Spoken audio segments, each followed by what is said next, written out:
We have question, find intervals in which this function where x lying between 0 to pi by 2 including last values is increasing or decreasing. आपको increasing or decreasing के लिए interval find करना है. So what we'll do? First we'll take the derivative of the given function. So my function is sine 3 theta. So f dash x would be 3 cos 3x. For critical value, put f dash x is equals to 0. When you put x equals to 0, तो 3 cos 3x comes out to be 0. And now we know that जो आपका cos theta होता है, cos theta is 0, सिर्फ आपका होगा 90 पे और 270 पे. Why we are taking two values? क्योंकि हमें प्रिंसिपल वैल्यू चूज करने होते हैं. प्रिंसिपल वैल्यू कौन सी होती है आपकी, जिसमें थीटा जो लाई करता है आपका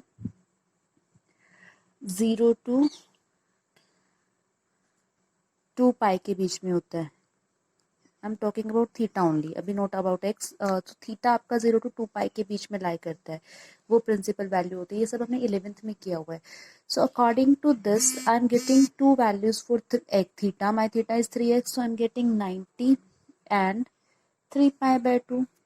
सो आपको सिर्फ x की वैल्यूज रिक्वायर्ड है. So you will get pi by 6 and then you will get pi by 6, 3 cancel, pi by 2.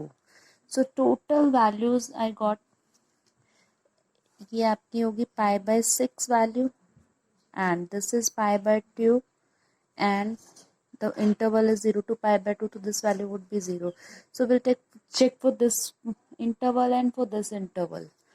So if you take x lying between, I can include 0. Reason being क्योंकि this is closed interval here, and keep open interval at pi by 6 क्योंकि यहाँ से हम limit break करेंगे तो pi by 6. But हमें x नहीं चाहिए, we are talking about cos 3 theta, क्योंकि हमें डेरिवेटिव का साइन चेक करना है, फर्स्ट डेरिवेटिव, और फर्स्ट डेरिवेटिव में जो x है वहाँ पे 3x है. So will make that interval. So you get 3x, 3 से मल्टीप्लाई किया इस पूरी इक्वेशन को, multiply by 3, so you get 0, 3x and 3 pi by 6 gives you pi by 2. So what do you get now?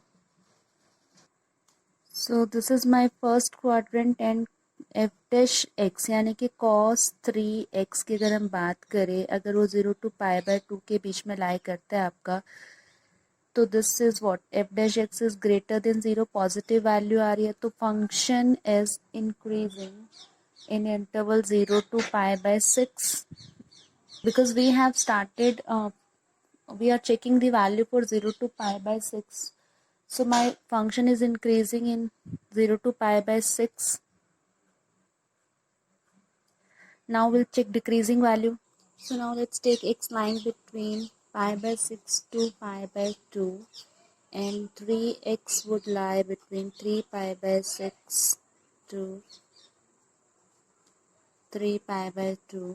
So what do you get? This is pi by 2, 92, 3 pi by 2. This is what second and third quadrant. तो वहाँ पे आपका कोस क्या होता है, negative होता है, तो एफ डैश एक्स आपका क्या आ रहा है, लेस देन 0. तो फंक्शन इज डिक्रीजिंग फ्रॉम, आपने इंटरवल क्या लिया था, पाई बाय 6 लेके चले थे, तो pi by 6 to pi by 2 उस इंटरवल पे जो मेरा फंक्शन फ्रेम हुआ है that is decreasing. And now अब हमने यहाँ पे क्या किया, अगर हम पहले इंटरवल की बात करें, मेरा पहला इंटरवल था 0 to pi by 6. तो 0 to pi by 6 में सारे ट्रिग्नोमेट्रिक फंक्शन आपके इंक्रीजिंग होते हैं. So now I can put close bracket here and similarly pi by 6 to pi by 2 it will be decreasing, क्योंकि हम वहाँ पे 3 टाइम्स ऑफ एंगल की बात की है हमने.